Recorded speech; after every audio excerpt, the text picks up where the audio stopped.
రిషి వసూలు అలా క్లోజ్గా ఉండడం చూసి మహేంద్ర చాలా సంతోషిస్తూ వీళ్ళని అర్జెంటుగా మా ఇంటికి తీసుకువెళ్ళి అక్కడ ఏర్పాట్లు చేయాలి. ఇక్కడ ఉంటే దేవయాని వదిన శైలేంద్ర ఏదో ఒక అడ్డంకి సృష్టించి కార్యాన్ని ఆపాలని ప్రయత్నిస్తూ ఉంటారు. కాబట్టి వెంటనే అక్కడికి వెళ్ళిపోతే వాళ్ళకి కావాల్సినంత ప్రైవసీ వాళ్ళకి దొరుకుతుంది అని అనుకుంటూ ఉంటాడు మహేంద్ర. రిషి వసు ఇద్దరు కూడా లోపలికి వస్తారు.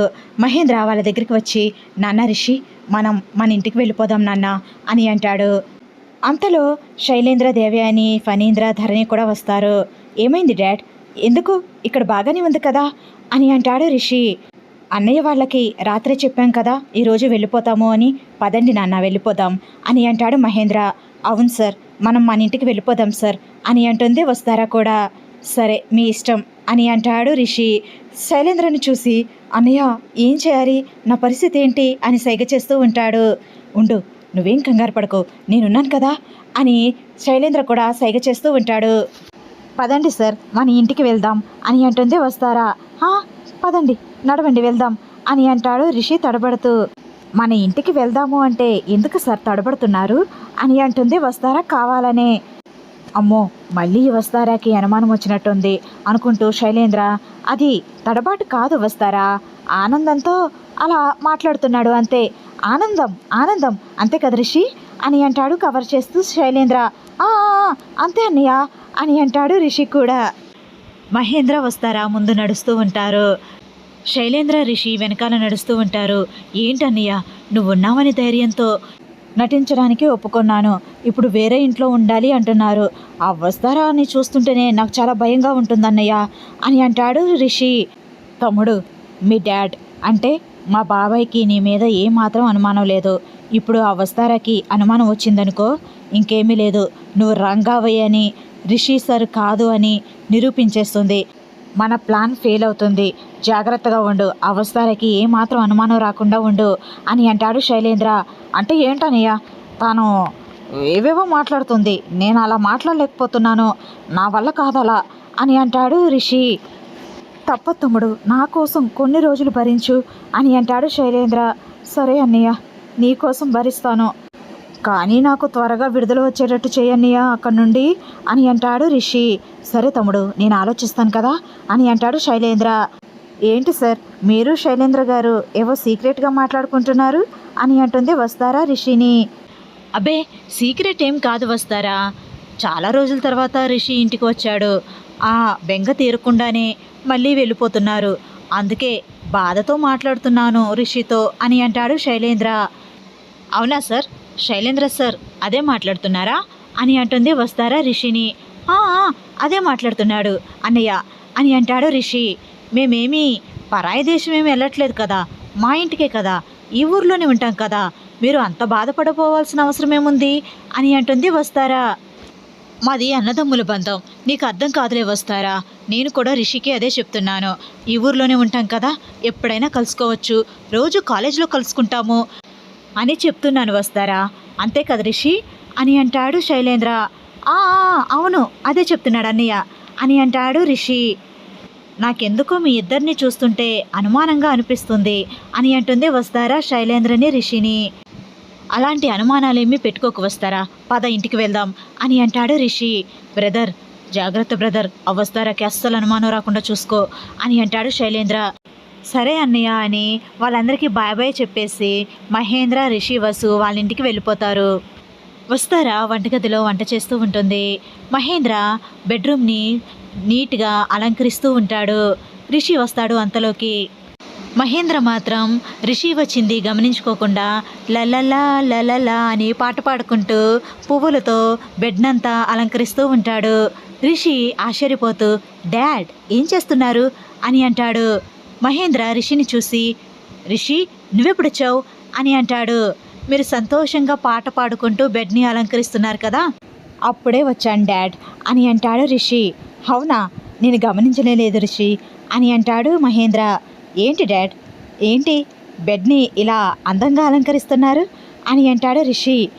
రిషి వస్తారా, నువ్వు చాలా కష్టాలు పడ్డారు, ఎన్నో బాధల్ని అనుభవించారు, మీ జీవితంలో సంతోషంగా గడిపిన క్షణాల కన్నా దూరంగా ఉన్న క్షణాలే ఎక్కువ.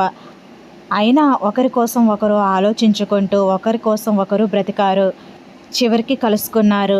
ఈ సంతోషం మీకు జీవితాంతం ఇలానే ఉండాలి. మీ జీవితంలో ఇంకా ఎడబాటు ఉండకూడదు. అందుకే మీరు ఒకటవ్వాలని ఈ ఏర్పాట్లు చేస్తున్నాను అని అంటాడు మహేంద్ర. రిషి కూడా స్మైల్ ఇస్తూ మహేంద్రని చూస్తూ ప్రేమగా డాడ్ అని అంటాడు. నాన్న రిషి, నాదొక్క కోరిక అని అంటాడు మహేంద్ర. ఏంటి డాడ్ అది అని అంటాడు రిషి. మీ అమ్మ ఉన్నన్నాళ్ళు నీ ప్రేమ పొందాలి అని చాలా పరితపించేది. నీ ప్రేమను పూర్తిగా పొందకుండానే ఆ దేవుడు మీ అమ్మని తీసుకువెళ్ళిపోయాడు. నీ ద్వారా మళ్ళీ మీ అమ్మ ఈ భూలోకంలోకి రావాలి రిషి అని అంటాడు మహేంద్ర. రిషి ఆశ్చర్యంగా చూస్తూ ఉంటాడు మహేంద్ర వంక. అవును రిషి, మీ అమ్మ నీకు కూతురుగా పుట్టాలి అని నేను కోరుకుంటున్నాను అని అంటాడు మహేంద్ర. డాడ్ అని అంటాడు రిషి ఎమోషనల్ అవుతూ. అవును రిషి, ఒక తల్లి ఒక కొడుకు నుండి ఏ ప్రేమనైతే ఆశిస్తుందో ఆ ప్రేమ జగతికి దక్కలేకపోయింది. అందుకే నీకు కూతురు రూపంలో పుట్టైన తండ్రిలా నీ ప్రేమనంతా అందుకోవాలి, నీ ప్రేమనంతా పొంది సంతోషంగా ఉండాలి జగతి అని అంటాడు మహేంద్ర ఎమోషనల్ అవుతూ. డాడ్, అమ్మ నాకు కూతురుగా పుట్టాలి అని నేను కూడా కోరుకుంటున్నాను. నా ప్రేమనంతా తనకు అందించాలి అని నాకు కూడా ఉంది అని అంటాడు రిషి కూడా ఎమోషనల్ అవుతూ. మహేంద్ర కళ్ళు తుడుచుకుని, నాన్న రిషి, నువ్వు వస్తారా? సంతోషంగా ఉండండి. మీకు ప్రైవసీ అక్కడైతే అంతగా ఉండదు అని ఇక్కడికి తీసుకొచ్చేసాను. మీరు హ్యాపీగా ఉండాలి నాన్న. మీ ఇద్దరు హ్యాపీగా ఉంటే నాకు అదే చాలు. ఇంకేమీ వద్దు ఈ జన్మకి. పద నాన్న, నేనే నిన్ను రెడీ చేస్తాను అని అంటాడు మహేంద్ర. డాడ్, ఈ విషయం ఇంకా ఎవరికైనా చెప్పారా అని అంటాడు రిషి. ఇందాకే ధరణి ఫోన్ చేసింది, ధరణికి చెప్పాను నాన్న అని అంటాడు మహేంద్ర. ఓ సరే డాడ్ అని. ఇంకా ధరణి వదినకి తెలిసింది అంటే శైలేంద్ర అన్నయ్యకి ఖచ్చితంగా తెలుస్తుంది. ఏదో ఒక సందర్భంలో వదిన చెప్పేస్తుంది అనుకుంటూ ఉంటాడు రిషి. ఒక పక్కన ధరణి చాలా సంతోషంగా అటు ఇటు తిరుగుతూ ఉంటుంది. ఏంటి ధరణి అంత సంతోషంగా ఉన్నావు అని అంటాడు శైలేంద్ర. ఏం లేదండి, ఈరోజు రిషి వసులకి చిన్నమావయ్య శోభన ముహూర్తం ఏర్పాటు చేశారంట. అందుకే వాళ్ళిద్దరూ చాలా రోజుల తర్వాత కలుసుకున్నారు కదండి. వాళ్ళ జీవితం బాగుండాలి అని ఆ దేవుణ్ణి కోరుకుంటున్నాను. అందుకే చాలా సంతోషంగా అనిపిస్తుంది అని అంటుంది ధరణి. శైలేంద్రకి దిమ్మ తిరిగిపోతుంది. ఏంటి ముహూర్తం పెట్టిస్తున్నారా అని అంటాడు షాకింగ్గా. అవునండి, ఎందుకు అంత షాక్ అవుతున్నారు? వాళ్ళిద్దరూ భార్యాభర్తలు కదా అని అంటుంది ధరణి. సరే సర్లే నువ్వు వెళ్ళు అని. ఇంత జరుగుతుంటే ఆ రంగా ఫోన్ చేసి కనీసం నాకు ఒక్క మాట కూడా చెప్పలేదు అంటే వాడు నిజంగా రంగా కాదా, రిషినేనా అని అనుమానపడుతూ ఫోన్ని జోబులో చెక్ చేసుకుంటూ ఉంటాడు. జోబులో కనపడదు. నా ఫోన్ ఎక్కడుంది అని అంతా వెతుకుతాడు. ఎక్కడా కనపడదు. గబగబా రూమ్లోకి వెళ్ళి ఫోన్ చూసుకుంటాడు. ఫోన్ రూమ్లోనే ఉంటుంది. ఇంకా రంగాకి ఫోన్ చేద్దాము అని ఫోన్ తీసేలోపు దానిలో మిస్డ్ కాల్స్ ఉంటాయి రిషి నుండి. రంగా నాకు ఫోన్ చేశాడే, 10 మిస్డ్ కాల్స్ ఉన్నాయి.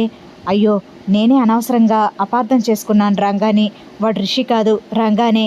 ప్రతి విషయంలో ఇలా అనుమానపడుతున్నాను అని తెలిస్తే రంగా చాలా ఫీల్ అవుతాడు పాపం అనుకుంటూ రంగాకి ఫోన్ చేస్తాడు శైలేంద్ర.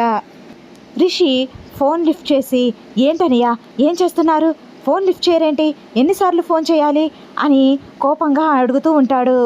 ఏంటి రంగా అంత కోపడుతున్నావేంటి, ఏమైంది అని అంటాడు ఏమీ తెలియనట్టే. ఏమైందని అంత కూల్గా అడుగుతున్నారేంటన్నయ్య, ఇక్కడ కొంపలు మునిగిపోతున్నాయి అని అంటాడు రిషి. ఏంటి బ్రదర్ ఏం జరిగింది అని అంటాడు శైలేంద్ర. అంటే మీకెవరికి ఈ విషయం తెలీదా అని అంటాడు రిషి కావాలనే. ఏ విషయం గురించి అని అంటాడు శైలేంద్ర. ఇక్కడ ఏర్పాట్లు జరుగుతున్నాయి అని అంటాడు రిషి. నేను ఇప్పుడే విన్నాను బ్రదర్, ధరణి చెప్పింది. మా బాబాయ్ ధరణికి ఈ విషయం గురించి చెప్పారంట. నువ్వు నాకు చెప్పలేదే ఎందుకా అని అనుకునేలోపే మిస్డ్ కాల్స్ ఉన్నాయి, చూసి ఫోన్ చేశాను అని అంటాడు శైలేంద్ర. ఏంటన్నయ్య మీరు ఇంత ఘోరం జరిగిపోతుంటే అంత కూల్గా మాట్లాడుతున్నారు? ఏదో ఒకటి చెయ్యండి అన్నయ్య, నేను వచ్చేస్తానన్నయ్య, నేను మా ఊరు వెళ్ళిపోతానన్నయ్య అని అంటాడు రిషి. రంగా రంగా కూల్ కూల్, నేను మేనేజ్ చేస్తాను కదా, నేను వస్తున్నాను ఇప్పుడు అని అంటాడు శైలేంద్ర. మీరు ఈ టైంలో వస్తారా అన్నయ్య, బాగోదేమో కదా అని అంటాడు రిషి. బాగోదు కానీ తప్పదు, రాకపోతే ఇంకా బాగోదేమో, అందుకే నేను వచ్చి ఏదో ఒకటి మేనేజ్ చేస్తాను అని అంటాడు శైలేంద్ర. సరే అన్నయ్య త్వరగా రండి అన్నయ్య, ఏం చేస్తారో ఏంటో, నన్ను ఈ గండ నుంచి గట్టెక్కించండి అన్నయ్య అని అంటాడు రిషి. వీడియో నచ్చితే లైక్ చేయండి ఫ్రెండ్స్. మన ఛానల్ని ఫస్ట్ టైం చూస్తున్న వాళ్ళైతే సబ్స్క్రైబ్ చేసుకుని బెల్ ఐకాన్ ప్రెస్ చేయండి. Thanks for watching. Bye bye.